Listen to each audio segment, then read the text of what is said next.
안녕하세요. 오늘도 사연 살롱을 찾아주셔서 감사합니다. 제 이름은 셀린이에요. 한국 이름은 김수진이죠. 이름으로 따지자면 아직은 셀린이 더 익숙해요.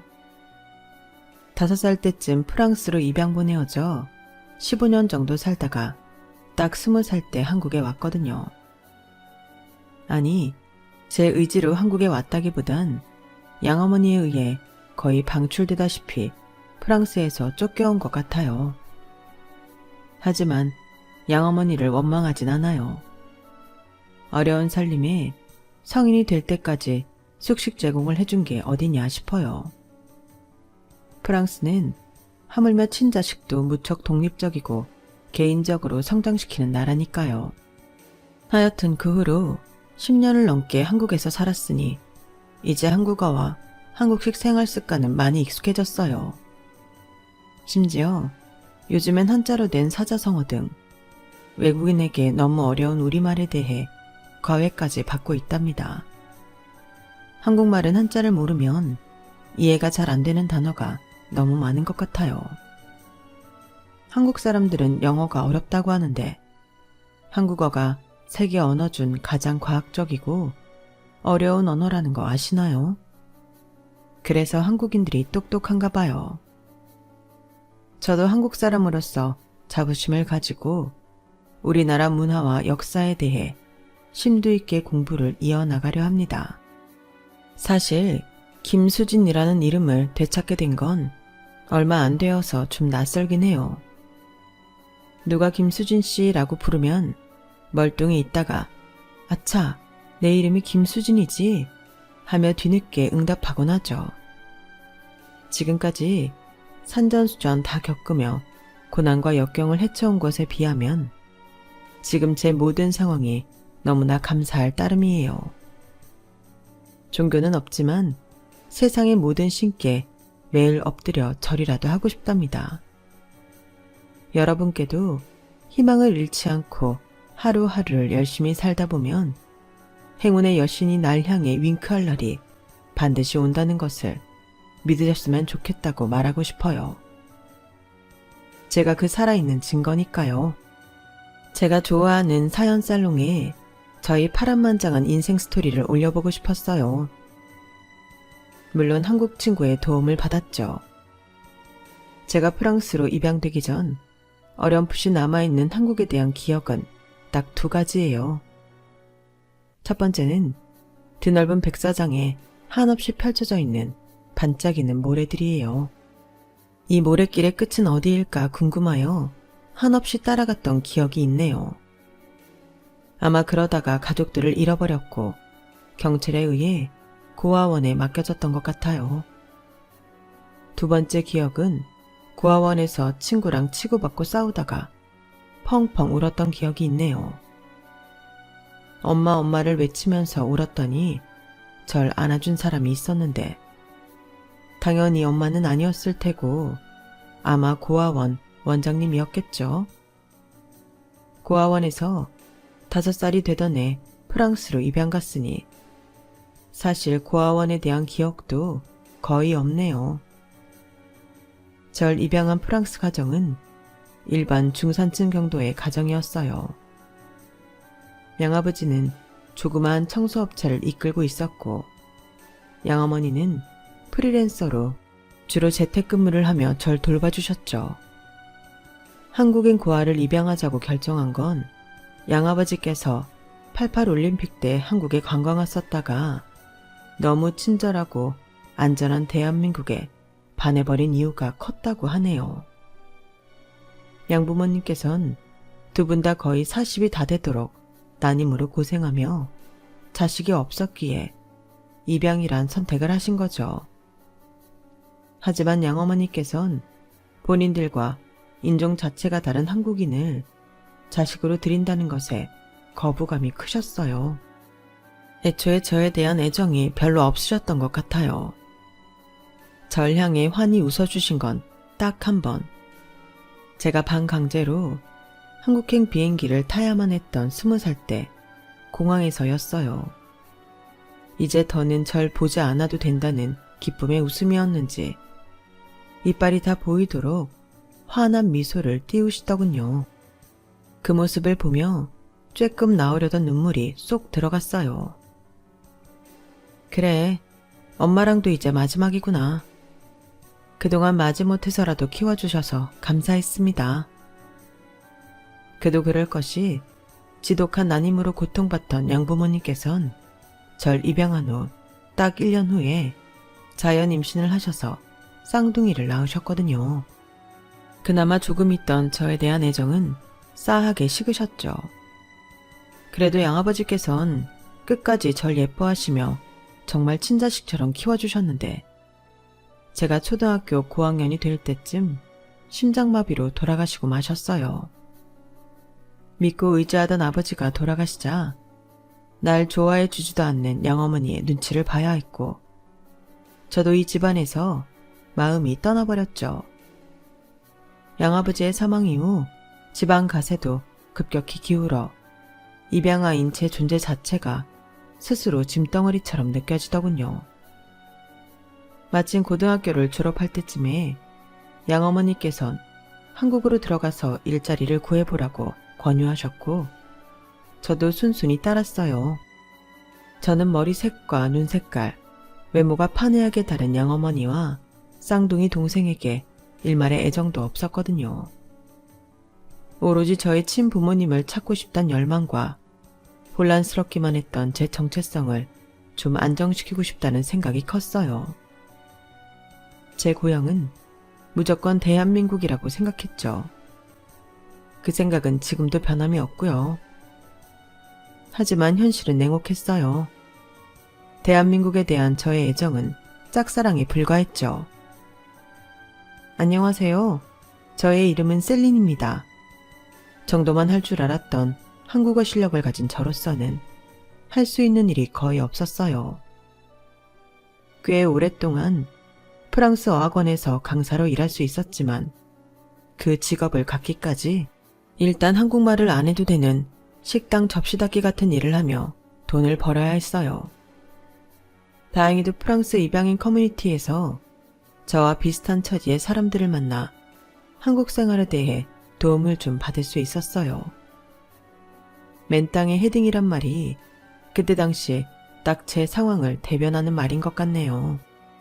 접시 닦기와 청소 등의 일을 해서 돈을 모아 아주 조그만 원룸을 얻을 수 있었고 그때부터 프랑스 어학원에서 파트타임으로 강사 자리를 얻어서 수강생들을 가르치기 시작했어요. 불어를 가르칠 때면 제가 능력 있는 선생님이었지만 거꾸로 한국어학당에 가면 완전 생초보였죠. 한국어를 프랑스 말처럼 유창하게 해내고 싶다는 열망으로 프랑스어 강의 시간을 제외하고 거의 하루 종일 한국어 공부를 한 것 같아요. 그 결과 제 한국어 실력은 정말 일취월장했죠. 프랑스 입양 커뮤니티의 친구들도 깜짝 놀랄 정도였으니까요. 불어학원에서 여러 타임 수업하다 보면 목이 좀 아프긴 했지만 식당에서 일할 때처럼 힘든 노동을 안 하고도 돈을 벌 수 있다는 생각에 신이 나더군요. 또한 열정적으로 수업을 하니 제 강의를 좋아해주는 학생들도 늘어나고 그 친구들과 술자리를 갖기도 했죠.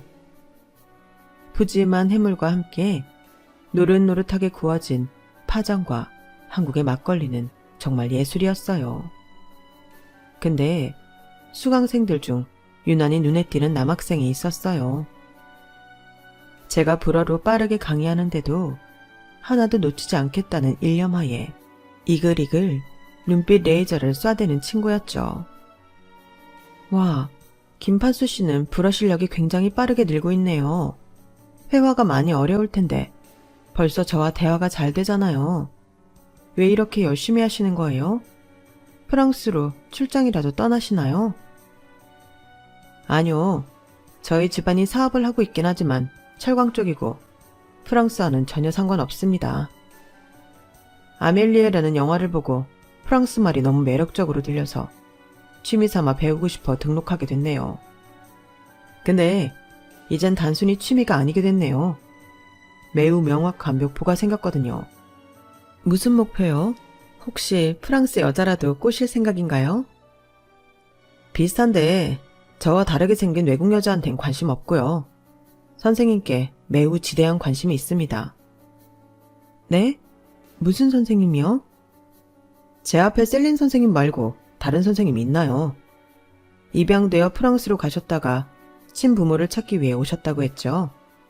제가 그 과정에 도움을 드리고 싶어요. 인생의 동반자 자격으로 말이죠. 제가 한국어 실력이 짧아서 너무 깊게 들어가면 안 될 것 같네요. 그럼 다음 수업 시간에 봬요, 판수 씨.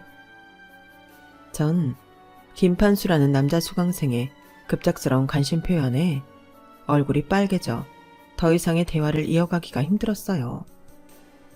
갑자기 한국말 못하는 척하며 돌아섰죠.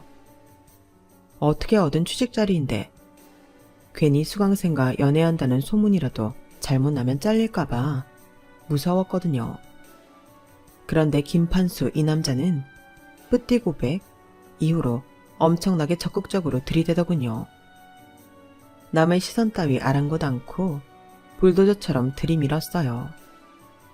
다른 수강생을 통해 제 연락처도 알아내어 하루 종일 불티나게 전화와 카톡을 보내기 일쑤였죠.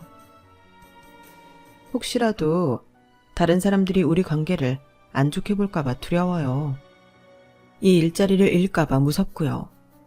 이쪽에서 안 좋게 소문나 강사 자리에서 잘리면 다시 식당으로 돌아가야 한다고요. 그러니 제발 그만 좀 대쉬할 수 없겠어요, 판수 씨? 아, 오케이. 정말 죄송해요, 셀린 선생님. 그럼 정식으로 결혼하기 전까지 남들이 볼 때는 연인이 아닌 척 할 테니 실제로는 우리 연인 사이로 지내는 게 어때요? 까짓거 결혼도 빨리 해버리자고요. 네? 그게 무슨 소리예요, 김판수 씨? 한국에선 결혼을 그리 쉽게 하나요? 판수 씨는 잘 사는 부모 덕에 쉽게 살아왔는지 몰라도 지금까지 내 삶은 고난의 연속이었어요. 구렁텅이에서 날 건질 수 있는 사람은 오직 나 자신뿐이에요. 데이트할 여유 없어요, 난. 지금 이게 장난으로 보여요, 셀린 선생님? 저보다 나이 어린 것 같으니 이제 선생님 호칭 뺄게요. 셀린, 사실 첫눈에 보는 순간 완전히 빠져버렸어요. 아직도 그쪽 생각에 매일을 허우적대고 있다고요. 전에도 말했듯이 앞으로 셀린의 삶이 좀 더 나아지도록 남자친구로서 남편으로서 도와주고 싶어요. 신부모님 찾는 것도 그렇고 내가 가진 능력, 재력으로 셀린이 좀 더 편하게 살 수 있도록 보듬어 줄게요.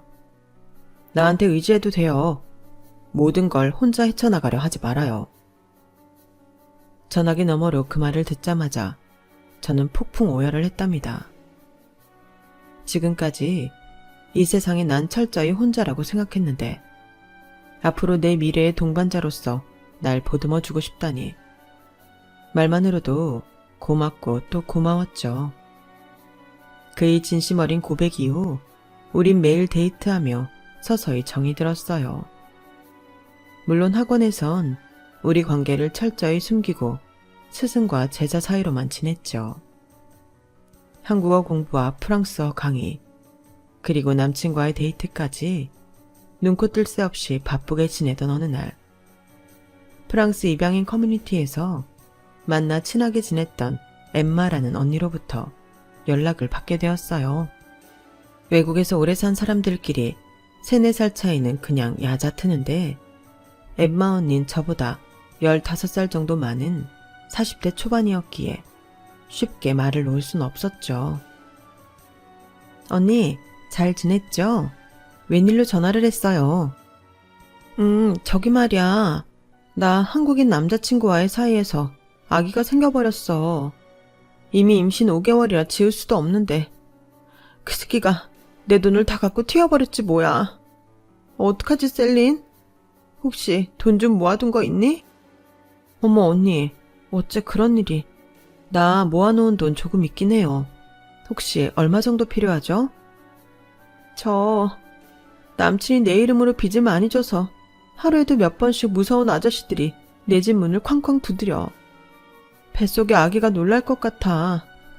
정말 미안하지만 한 2천만 원 정도 있을까? 내가 이래서 얼른 갚을게. 내 마지막 부탁이라 생각하고 한 번만 빌려주면 안 될까? 제발. 전 임신까지 했다는 언니의 간곡한 부탁을 그냥 저버릴 수 없었어요. 제가 한국에 잘 정착할 수 있도록 크고 작은 도움을 많이 준 언니였거든요. 친자매 같은 사람이라 생각했고 빨리 갚는다고 하니 그런 줄로만 알았죠. 계좌를 달라고 해서 바로 송금을 해주었어요. 그때까지 한국에서 일하며 모은 돈이 딱 2,100만 원이었거든요. 제 수중에 100만 원 남기고 2천만 원을 모두 보냈어요. 그리고 한 달 후쯤 조금씩이라도 매달 갚겠다는 언니의 약속을 다시 한번 확인하기 위해 연락을 취해봤지만 전화를 받지 않더군요. 뭔가 불안한 마음이 들어서 며칠에 걸쳐 전화와 카톡 등을 한 100번 넘게 했지만 절대 연결이 되지 않았죠. 남친한테 사실대로 다 말할 수밖에 없었죠. 남친은 크게 놀라더군요. 뭐? 그런 일이 있으면 나랑 상의를 해야지. 몇 년에 걸쳐 모은 돈을 홀랑 다 줘버리면 어쩌겠다는 거야. 내가 경찰에 바로 신고하고 개인적으로도 그 여자 집이랑 다 찾아가서 알아볼게. 남친이 개인적으로 백방으로 뛰어 알아보고 또 경찰이 수사한 결과 그 언니는 이미 프랑스 어딘가로 도망가 버린 상황이더군요. 심지어 자주 어울리던 친구들의 돈을 다 털어 총 3억을 갖고 말이죠. 어이가 없었죠. 다리에 힘이 풀려 주저앉아 한참을 울었네요. 에휴, 이 바보 멍충이야. 셀린, 자기는 너무 순진해서 안 되겠다. 자기가 험한 인생을 살았다고는 하지만 너무 순수해서 탈인 것 같아. 더 이상은 불안해서 혼자 못 내버려 두겠어. 우리 결혼하자. 그 전까진 남친과의 결혼까진 깊게 생각하지 않고 가볍게 만났었죠. 하지만 사기 사건이 터지고 난 후 마음이 지칠 대로 지쳐버린 전 남친과 결혼하여 의지하고픈 마음이 커지더군요. 세상은 정말 잔인하고 무섭다. 그래, 자기랑 결혼할래. 곁에 있으면 좀 의지가 될 것 같아. 모아놓은 돈을 다 뺏긴 사건 이후로 우린 결혼을 결심했고 몇 달 후 가까운 레스토랑에서 예비 시모를 만나 뵙기로 약속을 잡았어요.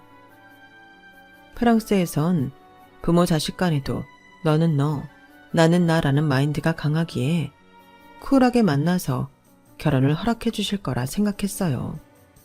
하지만 한국 문화를 아직도 제대로 이해 못한 제 탓이 컸을까요? 제 예상은 완전히 빗나갔어요.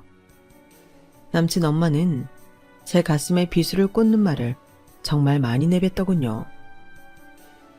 네가 셀린이냐? 한국 이름 없어? 한국 온 지 오래됐다면서 계속 셀린으로 살 거야? 게으른 거야, 멍청한 거야. 너 얼마 전에 몇 천만 원이나 사기당했다며. 아이고, 너 진짜 멍청하게 짝이 없는 애구나. 돈 없는 입양아 주제에 황태자인 우리 큰아들과 결혼할 생각을 해? 언감생심? 내 아들 절대 못 준다.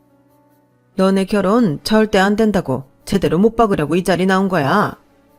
반반한 쌍판떼기로 내 아들을 구미호처럼 홀렸는지 몰라도 내 눈에 흙이 들어가지 않는 한 이 결혼 절대 안 돼. 당장 헤어져. 엄마, 다짜고짜 안 된다고 으름장 놓으시면 어떡해요. 큰아들인 절 항상 믿으신다고 했잖아요. 이번에도 절 믿어주시면 안 될까요? 셀린 진짜 착하고 성실한 사람이에요. 운이 안 좋게 미아가 되어 프랑스까지 입양됐지만 친부모 찾기 위해 한국에 와서 이렇게 저와 만난 걸 보면 운명이라고 생각해요. 엄마, 운명론 좋아하시잖아요. 인연을 사람이 어떻게 갈라놓을 수 있겠어요. 제발 한 번만 허락해 주세요. 뭐? 기도 안 찬다 진짜. 니네 프랑스 양부모도 청소부였다며. 어디서 하층민 중에 하층민 여자를 데리고 와서 신분 상승 시켜주려고 해? 그 노력이면 네 아빠 회사 물려받아서 회사나 두세 배 더 키워놔.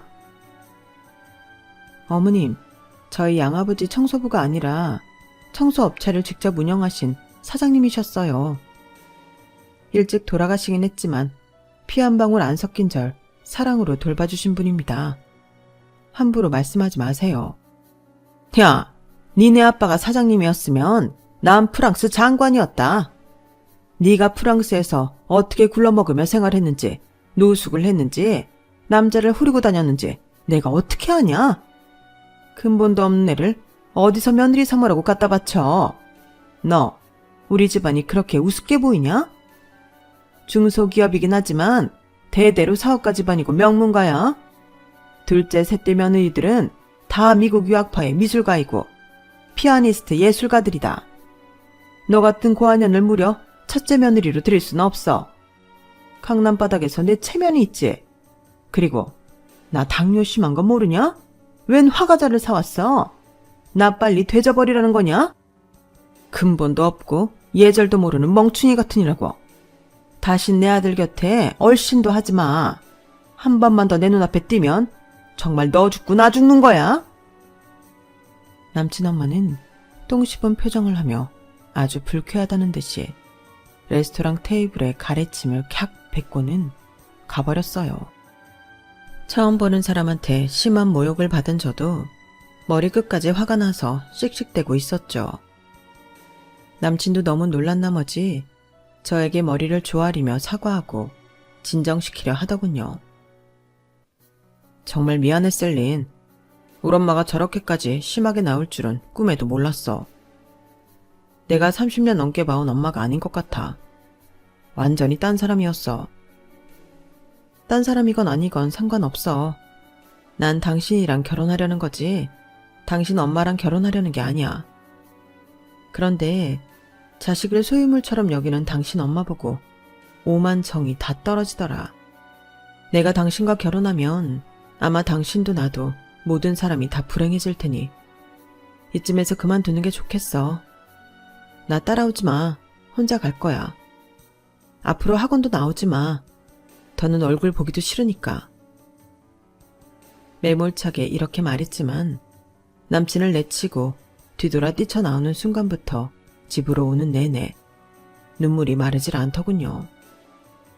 집에 와서는 혼자 미친년처럼 울부짖었죠. 왜 나한테는 이런 고통만 있는 거야? 난 조금이라도 행복해지면 안 되는 건가? 그럴 자격도 없는 건가? 나름대로 열심히 살고 있는데 내 인생은 왜 이런 거야? 엄마, 아빠 어디 있어요? 친자식이 이렇게 불행하게 살고 있는데 대체 날 왜 안 찾는 거예요? 보고 싶어요, 엄마, 아빠. 이름도 얼굴도 전혀 기억 안 나는 엄마, 아빠가 너무도 보고 싶었어요.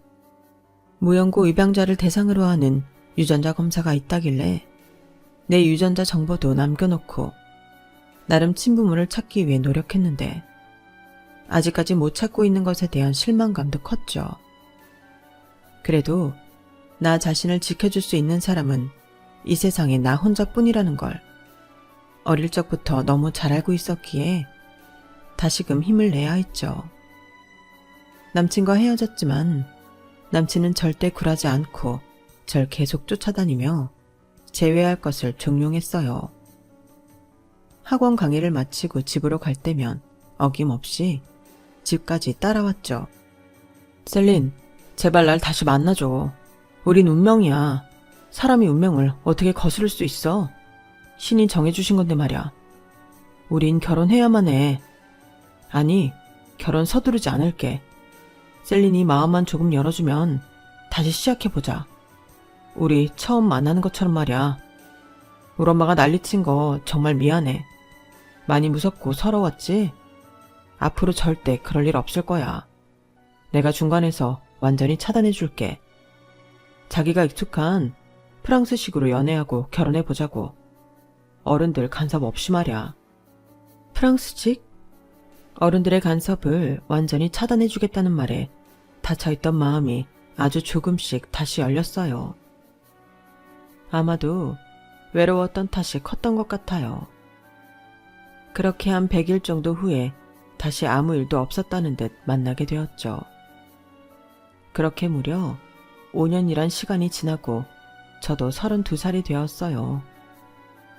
그 사람도 30대 중반이 되어 가족들이 집안 좋은 여자 만나 빨리 결혼하라고 재촉하고 있는 것 같더군요. 어느 날 남친은 레스토랑을 통째로 빌려 근사한 프로포즈를 했고 그동안의 신뢰를 바탕으로 저는 예스라는 답을 했죠. 무려 5년 정도의 시간이 흘렀기에 그 사람의 가족들이 얼마나 악랄했는지는 이미 제 머릿속에서 많이 희미해져 버렸어요. 남친에 대한 신뢰와 사랑 하나만 보고 결혼을 결심했죠. 남친의 가족들이 지랄을 하든 말든 이 사람과 함께라면 다 물리칠 수 있을 것만 같았거든요. 지금 생각해보면 큰 오산이었죠. 우선 남친과 결혼식 준비를 다 해놨어요.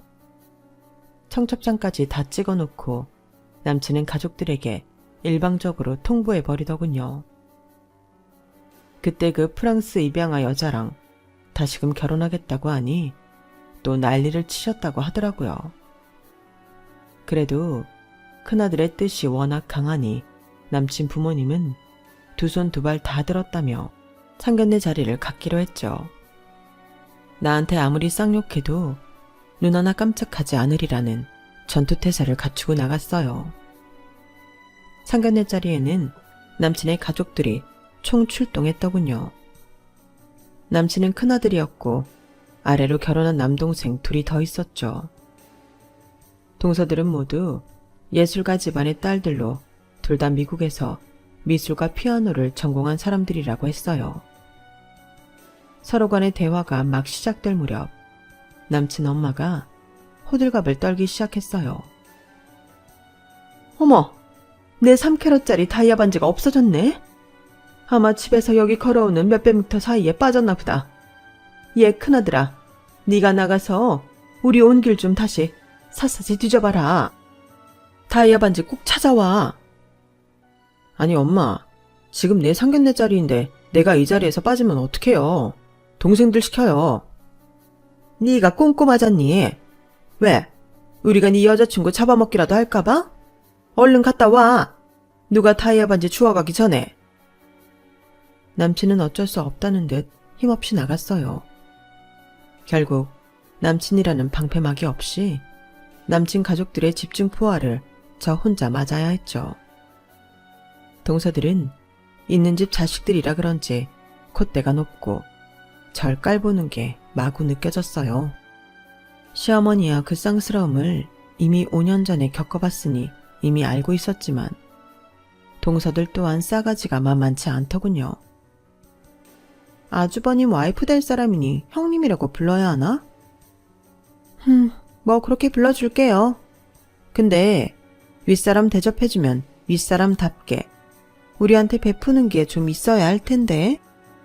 가난뱅이 입양아가 우리 집 들어와서 뭘 해줄 수 있을까나? 둘째 동서의 막말 뒤에 막내 동서는 한술 더 뜨더군요. 그러게요, 둘째 형님. 그쪽 집안이 프랑스에서 청소부 집안이었다고요? 아, 어머님 아버님, 우리 집안에 이렇게 격 떨어지는 사람을 며느리로 들이실 거예요, 진짜? 제가 그쪽 두 분을 동서라고 부르면 되는 거죠? 지금 두 동서가 나한테 뭐라고 한 거예요? 한국 사람들 예의 바르다고 들었는데 아주 개판이군요. 처음에는 윗형님한테 이렇게 막말을 짓거려도 되는 겁니까?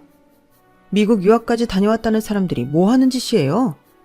머리에 똥만 가득 채워왔어요? 그들은 제가 순순히 내내거릴 줄 알았나 보죠. 저의 일침에 다들 눈이 휘둥그레지며 서로 당황스러운 눈빛을 주고받기 바쁘더군요. 남친의 동생들이 재빨리 상황 수습에 나섰죠. 자자, 초반부터 기싸움들 하지 말고요. 일단 나온 음식부터 들자고요. 어머니 아버지도 어서 드세요. 얘기는 천천히 하면 되죠. 이에 남친의 아빠도 불편한 기색을 노골적으로 표출하더군요. 우린 뭐 너같이 근본 없는 아이를 며느리로 들이고 싶어서 부른 줄 아는 게냐? 누가 너 이뻐서 이렇게 가족 모두 수줍한 줄 알아? 지금 우리 집안 철강 사업이 죽을 쓰고 있는데 큰 자금 선뜻 유통해 줄 수 있는 부잣집 딸내미를 큰 며느리로 들이길 간절히 원했다. 하지만 내 큰아들이 단식투쟁도 불사하며 지랄 발광을 하는 탓에 두 손 두 발 다 들었다. 자식 이기는 부모가 어디 있겠냐. 그러니 너도 잠자코 잘 살아라. 괜히 가족들 분란 일으키지 말고. 아버님, 제가 눈에 차지 않는 기준 미달 며느리라는 거 잘 알고 있습니다. 이게 서양 마인드인지는 잘 몰라도 자식은 엄마 뱃속에서 나와서 탯줄 떼는 순간 부모와 분리된 인격차라고 생각해요. 판수 씨를 너무 부모님 뜻대로만 좌지우지하려 들지 마시고 그 사람 뜻을 존중해 주세요. 판수 씨 현명한 사람인 거 누구보다 잘 아시잖아요. 그리고 전 한국의 가족 문화를 존중합니다. 시부모님 두 분 제 부모님처럼 잘 모실 거예요. 전 부모님 얼굴도 잘 모르기에 가족에 대한 미칠 듯한 그리움이 있는 사람이에요. 제가 돈 없는 입양아 출신이라고 덮어놓고 미워하지 마시고 사람 대 사람으로 곁을 좀 내주세요. 제가 잘할게요. 저의 일장 연설에 잠시 침묵하던 둘째, 셋째 동서는 저에 대한 공격을 재개하더군요. 자, 무슨 선거 유세하러 왔습니까? 우리 현실적인 얘기합시다. 만약 결혼하면 신혼여행 선물로 뭐 사올 거예요? 프랑스 출신이라 하니 샤넬백 하나씩은 기대하고 있습니다만. 샤넬백이요? 그게 어떻게 현실적인 얘기죠? 전 프랑스에서 15년을 살면서 명품백 한 번도 산 적 없어요. 내 프랑스 친구들도 명품백 들고 다니지 않았어요. 한국에 왔더니 무슨 대학생들이 700~800만 원씩 하는 샤넬백을 들고 다니더군요. 다 재벌집 딸내미들인 줄 알았네요. 재벌까진 아니어도 준재벌은 되지 우리 집안이. 야, 너 내가 5년 전에 너하고 얘기하고 아주 밥맛이 떨어졌었는데 재수없는 건 여전하구나. 아, 망할 것. 기어코 내 큰아들을 홀려서 결혼까지 하려 들다니. 돈이 없어서 샤넬 립스틱이라도 어디 사갖고 오겠니? 딸랑 몸뚱아리만 갖고 시집 오려는 게지 뭐. 네 동서들은 혼수만 2억 원어치씩 해왔다. 앞으로 큰형님이라고 동서들 무시하면 아주 내가 반 죽여 넣을 줄 알아. 어머님, 이렇게 상견례 자리까지 마련해 주신 거 보면 절 며느리로 허락해 주신 거 아닌가요? 굳이 가족들 앞에서 제게 똥물을 퍼 부으셔야 속이 시원하신가요? 심지어 판수 씨도 없는 자리에서 말이죠. 정말 너무들 하십니다. 전 더 이상 그 자리에 있고 싶지가 않았어요. 레스토랑의 근사한 음식들도 입에 넘어가지 않았고요. 자리를 박차고 나와버렸죠. 다시 5년 전 예비 시모에게 온갖 수모를 당하던 그때로 돌아간 기분이었어요. 남친에게선 한참 후에야 전화가 오더군요. 그냥 뛰쳐나갔다며? 또 우리 가족들이 자기한테 모욕감을 줬지? 도저히 안 되겠다. 우리 가족은 구제불능인 것 같아. 그냥 밀어붙이자. 어차피 청첩장이며 다 인수했잖아. 우리 가족들도 말만 그렇게 했지 다 참석할 거야. 이미 나한테 두 손 두 발 다 드셨거든. 잠깐만 판수씨, 내 얘기도 좀 들어줘. 무조건 밀어붙이는 게 대수는 아닌 것 같아. 한국에서 결혼은 집안 대 집안이 하는 거라며. 난 그렇게 배웠어. 내가 어떻게 당신 가족들을 깡그리 무시하며 살 수 있겠어. 하물며 자기는 아버지 사업체에서 함께 일하고 있는데 말이야. 너무 혼란스러워. 이 결혼을 하는 게 과연 옳은 건지 모르겠어. 아무 생각하지 마, 셀린. 내가 다 알아서 할게. 지금껏 7년간 잘 만나왔잖아. 나 믿을 만한 놈인 거 알지? 다 잊어버려. 내가 부모님 연락 철저히 차단할 테니 나만 믿고 가보자. 우리 결혼식 준비만 신경 쓰자고. 알았지? 무려 7년간 내 곁에서 믿음을 보여준 이미 가족 같은 존재인 남친만 믿고 결혼을 진행하기로 했어요. 5년 전에 이어 두 번째 착각을 한 거죠. 남친만 내 곁에 있다면 무조건 핑크빛 미래일 거라고 말이죠. 결혼식은 어찌저찌 진행되었고 남친은 결혼 전에 약속했던 것처럼 부모님의 연락을 중간에서 철저히 차단해줬어요. 하지만 공교롭게도 결혼 후 남친 집안의 채광 산업이 좀 안 좋아지며 남친은 거의 일에만 몰두하느라 전 안중에도 없었어요. 주말에도 출근하기 일쑤였죠. 그러던 어느 날 갑자기 삑삑 비밀번호 누르는 소리가 나더니 시모가 본인 집에서 기르는 개 5마리를 이끌고 우리 집에 온 것이 아니겠어요? 어렸을 때 동네 개한테 엉덩이를 크게 물렸던 적이 있던 전 개들을 보자마자 놀라 자빠질 뻔했죠. 아니 어머님, 대체 개들을 모두 데리고 웬일이세요? 저 개 무서워하는데? 뭐? 깡따구 세서 시애미한테 예의 없는 말도 찍찍해대는 애가 고작 개를 무서워한다고? 참네. 나 약속 있으니까 한가한 네가 개들 좀 돌봐줘라. 오늘 제일 큰 강아지인 우리 미미 생일이니까 미역국도 끓여주고 말이야. 산책도 시키고 똥오줌도 이 패드에다가 잘 싸게 하고 목욕도 시키고 난 이번 주 주말 약속이 있어서 지금 나가야 한다. 주말엔 너 프랑스어 강의도 없을 거 아니냐? 한가한 네가 봐야지 어쩌겠니? 아니요 어머님, 전 개 5마리나 못 봐요. 하나같이 등치 큰 애들인데 절대 못 봐요. 야, 사람이 마음이 있으면 못할 게 뭐가 있냐? 시애미 개라 싫더냐? 불쌍한 우리 아가들 잘 돌봐줘.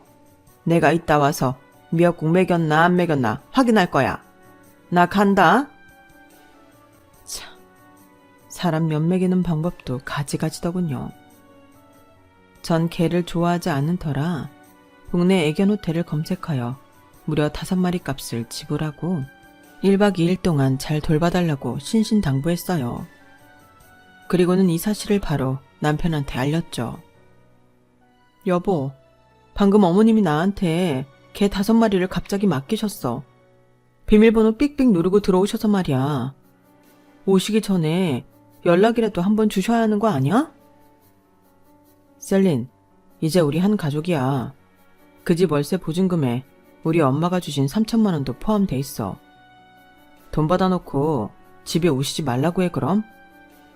제발 그 프랑스식 사고 좀 버려.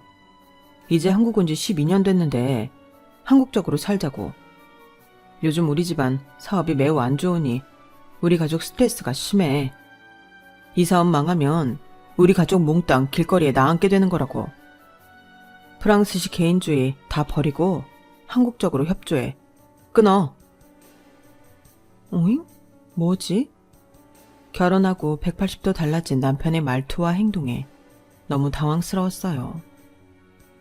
쿨하게 살자던 남편은 어느새 꼰대 아재가 되어버렸죠. 그때부터 슬슬 제게 시부모에 대한 효도를 강요하더군요. 그런 와중에 결혼하고 첫 명절이 다가왔죠. 며느리들이 총출동하여 명절 전날부터 음식을 장만해야 한다기에 저도 당연히 가서 일손을 도왔죠. 그런데 싸가지 없는 동서들은 서서 힘들게 일해야 하는 건 모조리 절 시키더군요.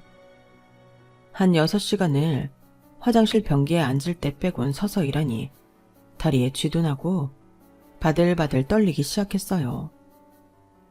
동서들은 식탁에서 커피 마시며 노가리만 까고 있었죠. 꼴에 미국 유학파라고 지들끼리 영어로 대화하더군요. 영어도 좀 할 줄 알았던 저는 그들이 절 깔보는 내용을 다 알아들을 수 있었죠. 딱 봐도 파출부처럼 생겼잖아. 소같이 일 잘하네. 앞으로 계속 일 시켜먹자고. 피가 거꾸로 솟는 것 같았어요. 제 방패막이가 되어주겠다던 남편은 시동생들과 시부와 함께 명절 당일에도 회사에 나갔기에 여전히 저 혼자 이 욕을 다 먹고 있었죠. 더 이상 그 집 사람들과 한 공간에서 함께 숨쉬고 싶지 않았어요. 뛰쳐나오고 싶었고 더 이상 날 아껴주지 않던 남편도 마냥 싫었어요. 결혼식은 올렸지만 아직 혼인신고는 하지 않았기에 남편과의 인연도 끊고 싶었죠. 전 불어로 크게 말했어요. 더 이상은 못 참겠어. 난 이혼할 거야. 갑자기 제가 큰 소리를 내자 동서들은 눈을 셀쭉이며 비아냥대더군요. 깜짝이야. 쌍스럽게 크게도 말하네. 그러자 밖에서 전화를 받던 시어머니가 갑자기 주방으로 뛰쳐들어와 두 동서들의 머리채를 잡는 게 아니겠어요. 시어머니는 거의 절규에 가깝게 소리쳤어요. 야 이년들아, 큰며느리가 어떤 집안 딸인 줄 알고 지랄들이냐? 우리 집안 사업에 목숨줄을 무려 30년이나 쥐고 온 데는 원청기업 회장님 딸이란다. 뭐? 대가 회장 딸이라고? 시모가 치매가 걸렸나? 갑자기 헛소리를. 이렇게 어리둥절해 있던 저에게 다가와 시모는 머리를 읊조리며 말하더군요. 큰며느리야, 정말 미안했다. 지금껏 이 시애미가 우리 큰아가한테 살짝 예의 없게 굴었던 거 다 잊어버리고 우리 오래오래 행복하게 같이 살자꾸나. 우린 한 가족이잖니. 안 그러니? 아니 근데 대체 그게 무슨 말씀이세요, 어머님? 제가 누구라고요? 자세히 좀 말씀해 보세요. 지금 우리 판수한테 전화가 왔어. 네가 부엌일 하느라 핸드폰을 못 보고 있는 것 같다고. 급하게 경찰한테 연락이 왔대. 네가 예전에 해놓은 유전자 검사랑 일치하는 부모님을 찾았다는 거야. 그런데 당장 우리 회사한테 하청을 30년째 주고 있는 회장님이 바로 네 아버지란다. 회장님 가족들이 지방 바닷가로 놀러 갔다가 널 잃어버렸대. 지금껏 찾고 있었는데 이제야 널 찾았다며 지금 우리 집으로 달려오고 있다고 하는구나. 며느리야, 큰아가 우리가 이렇게 깊은 인연이 있을 줄이야 누가 알았겠니? 우리 판수 말대로 사람 운명을 거스를 수 없는 존재인가 보다. 안 그래도 우리 사업이 지금 안 좋은데 큰아가 집안 덕분에 한숨 좀 돌릴 수 있겠구나. 머리가 지끈거릴 정도로 혼란스러운 와중에 띵동 하고 벨이 울렸고 시댁으로 우르르 모두들 몰려왔어요. 하지만 전 부모님 얼굴을 모르고 누가 아빠고 엄마인지도 구별 못하겠더군요. 경찰까지 대동하고 와서 누군가 버럭 절 안고 울부짖었어요. 내 딸아, 수진아. 이 엄마가 죽기 전에 널 이렇게 만나는구나. 감사합니다. 저도 눈물이 흘렀지만 다시금 절 아는 사람의 얼굴을 확인하고는 깜짝 놀랐어요. 저와 똑같이 생긴 여성분이 날 끌어안고 오열하고 있었어요. 나의 진짜 엄마가 확실했죠. 그토록 찾아 헤맨 엄마 아빠를 눈앞에서 만나니 다리가 풀려 일단 소파로 가서 앉았어요. 우리 모두 한참을 울고 난 후에야 정신을 차릴 수 있었죠. 이미 유전자 검사를 거쳐 만난 사이였기에 경찰분은 금세 돌아가셨고 시댁 식구들과 우리 친부모님들만 남았어요. 시모가 너스레를 떨기 시작하더군요. 어머 사모님, 회장님, 정말 오랜만에 뵙네요. 너무 어여쁜 우리 셀린, 아니 수진이가 우리 집안에 큰 며느리로 들어와 더없이 행복한 날을 보내고 있답니다. 수진이를 딸처럼 귀하게 여기고 있었는데 이렇게 두 분을 사돈으로 만나게 되니 더할 나위 없이 기쁘네요. 저희 부부도 듣고 깜짝 놀랐습니다. 우리 수진이를 며느리로서 예뻐해 주시니 정말 다행이네요. 요즘 사돈네 회사가 좀 어렵다고 들었는데 우리가 얼마든지 도와드릴 수 있으니 걱정 마십시오. 프랑스에서 혼자 와서 어렵게 지내고 있던 수진이를 가족으로 거둬주셔서 진심으로 감사드립니다. 전 시모의 멘트가 정말 어이가 없었어요. 구박을 하다 욕까지 하던 시모가 내 친부모님 앞에서 저렇게 거짓말을 하다니 소름이 다 끼치더군요. 확실히 사실 정정을 해야 할 것 같아 선포했어요. 어머니 아버지, 저 오늘부로 이 집안이랑 끝낼 거예요. 남편과 이혼할 거라고요. 아니 무슨 소리야 셀린. 나한테 그런 소리 없었잖아. 장인 장모님 앞에서 갑자기 왜 이래? 갑자기라니 결혼하고부터 태도가 바뀐 게 누군데? 혹시 아이라도 생기기 전에 빨리 갈라서는 게 낫겠어. 어차피 혼인신고도 안 한 사이니. 엄마 아빠, 제가 가난한 입양아라고 얼마나 심한 모욕을 줬는지 몰라요. 시부모는 말할 것도 없고 저 동서들까지 말이죠. 아까는 영어로 저보고 파출부 같다고 비아냥대는 거 있죠? 저 더 이상 이렇게는 못 살아요. 아니 수진아, 그게 무슨 말이냐? 그거 진짜야?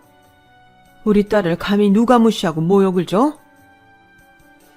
어이 사돈댁들, 이거 사실이요. 그렇다면 당장 이혼하고 우리 집으로 가자꾸나. 네가 뭐가 아쉬워서 이런 대접 받으면서 이따위 집에서 며느리 노릇하니? 코딱지만한 사업 하나 한다고 의시됐나 본데 내가 이 회사 하나 날리는 것쯤 식은 죽 먹기다. 우리 회사랑 재계약 시즌인 걸로 아는데 재계약 안 하고 팽하면 이 회사 망하는 거 시간 문제라고. 사업을 망하게 한다고 하니 시부가 나서서 거의 코를 땅에 박고 빌더군요. 아유 회장님, 가족으로 연을 맺은 저희 집안한테 이러시면 안 됩니다. 제발 재계약 안 하신다는 말씀만은 걷어주세요. 됐수다. 내가 김 사장네 가족들 성격 아주 고약한 건 애진작에 알고 있었지만 이 정도로 못된 사람들인 건 몰랐네. 가자 수진아, 얼른 네 물건 챙기렴. 그 길로 바로 전 친부모님들과 함께 궁궐 같은 집으로 향했죠. 시댁 식구들이 거의 울부짖으며 제게 다시 돌아오라며 소리쳤지만 통쾌하게 싹 다 무시할 수 있었죠. 제겐 이 세상 둘도 없는 우리 친부모님들이 딱 버텨주고 계시니까요. 그로부터 1년 후 아빠의 말씀대로 전 남편의 집안 사업은 거의 다 망해버렸어요. 그 전부터도 매우 부실했던 가족 기업이었으니 망하는 게 이상하지도 않았죠 뭐. 알고 보니 저에겐 언니 오빠가 있었더군요. 전 언니 오빠와도 제외하여 우리 모두 가족여행을 정말 열심히 다니고 있답니다. 거의 세계 일주를 하다시피 비행기를 타고 여행한 것 같아요. 파리의 뒷골목에서 양부모로부터 사랑받지 못하던 제가 이렇게 풍요롭고 따뜻하게 살 수 있다는 게 너무 비현실적으로 느껴질 때도 있어요. 그럴 때는 얼굴이나 허벅지를 세게 꼬집어 보기도 한답니다. 아, 현실이구나. 진짜 내 삶이구나. 물론 물질적으로 여유가 생긴 것도 큰 행운이지만 무엇보다 진짜 피가 섞인 가족이 생겼다는 게 제게 큰 힘이 됩니다. 이젠 더 이상 혼자가 아니라는 게 너무 좋네요. 여러분도 조금 닭살 돋더라도 가족에게 사랑한다는 말을 아낌없이 표현해 주세요. 이 세상 온전히 내 편은 오직 가족밖에 없더라고요. 그 가족과 행복하시고요. 여러분, 사연 댓글에 응원과 현명한 조언 부탁드려요. 좋아요와 구독은 저에게 큰 힘이 됩니다. 오늘도 좋은 일 가득하세요.